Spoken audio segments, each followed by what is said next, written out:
The truth about merging Gogeta and Vegito in Dragon Ball Super. This sounds crazy to some of you, but if you don't know a Dragon Ball fan that hasn't brought up this idea, or at least you haven't seen someone bring up this idea online, you've been living under a rock, and like a big rock, like a Namekian planet-sized Earth rock, because Gogeta and Vegito merging is really not a good idea ever at any point in Dragon Ball.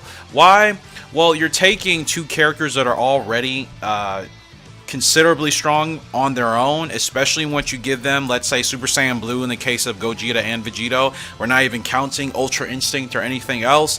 But the second you combine both of these fusions, both of these new characters that take two individuals and turn them into one, you combine those, not only do you get a character whose strength is probably going to be too much for the fusion to legitimately control unless we're going really deep on the plot armor side of things, you also put a character in a position where there's virtually nothing for them to do except face possibly the strongest character, villain, anti-hero, whatever you want to call them, ever at that point in Dragon Ball's anime or the manga.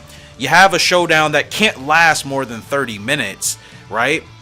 And then what happens? Then what do you do at that point?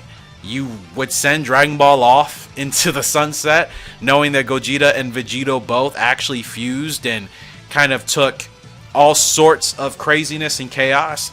I think it'd be a terrible idea. It's something I don't want to see, and I really never want to see. I think if you're doing stuff in games with mods, it's a pretty cool concept to play around with, but if you're talking about legitimately using it to try to progress the story of Dragon Ball in any beneficial way, merging Gogeta or Vegito ever at any point, even if it's temporary, I feel is just a bad idea. We understand how it can be used for marketing and fan service, but outside of that, I don't think it would do anything beneficially productive for Dragon Ball Super's canon story. Just my thoughts. Let me know yours in the comment section below if you'd like to do so, and we'll take it from there. Appreciate all the love and the new support on the channel. If you are new, make sure to turn on mobile notifications so you never miss a weekly discussion upload. Unfortunately, that's all the time I have for you guys right now, but I will see you all later in the next discussion video. Goodbye.